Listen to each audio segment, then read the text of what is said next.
Welcome back to the video blog. Adam Daniel Mezei is my name, your PMD, producer of marketing and distribution, pmdforhire.com. Thanks again for watching a little bit late in the day from here, Fort Lauderdale on ice, otherwise known as Toronto, which is actually a three-syllabled word, Toronto, properly said. But anyway, that goes without saying. This is my backyard. So, in the old days, you used to be able to pinpoint someone's location in Los Angeles by the area code they were calling you from. So if it was a 323, which was downtown Los Angeles, which almost no filmmaker is resident there, you don't have any production companies, maybe one or two, to the 310, which is of course Hollywood, West Hollywood, Beverly Hills, etc., and all these surrounding areas where the studios have their offices, and then of course the 818, which is the Valley, and then as you go further afield, the area code changes. So you used to be able to tell where somebody was calling you from, and then you can make a kind of an assessment about their liquidity, about, the kind of money they're dealing with, the budgets they're operating in, the rarefied air that they're breathing, this sort of thing. But, with the advent of this social media filmmaking, with this friend sourcing, crowdfunding, and all of these other kind of very democratic processes of making a film, whether it's wreck a movie or things like that, where a lot of different people come into the actual production and make the production, making it what it is. That kind of thing really has fallen by the wayside. It doesn't really matter where you are in the world today, to be totally honest. I mean, there's some great filmmakers doing some stuff out of the Midwest.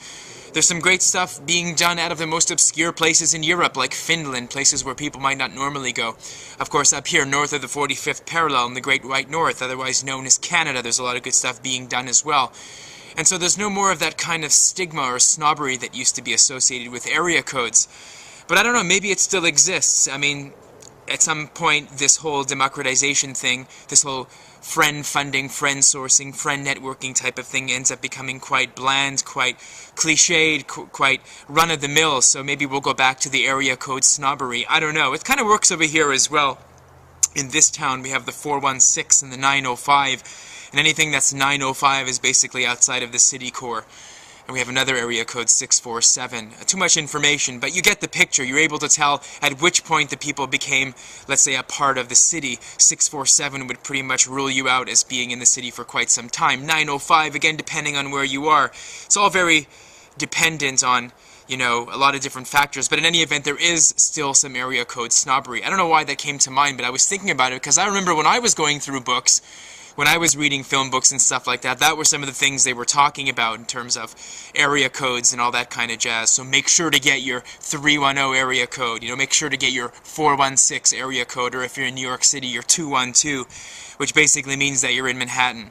So there you have it. That's the video blog for today. I hope this comes up well. It's a little bit dark over here in Fort Lauderdale on ice. As it gets darker, as we go into the coldest part of the year, it's still not cold enough for me yet. To be honest with you, I don't feel the bluster. I don't feel the challenge yet. We shouldn't be asking for these kind of challenges, but that's just the way that I'm built. That's the way I roll. Thanks again for watching. Catch you again tomorrow, and as always,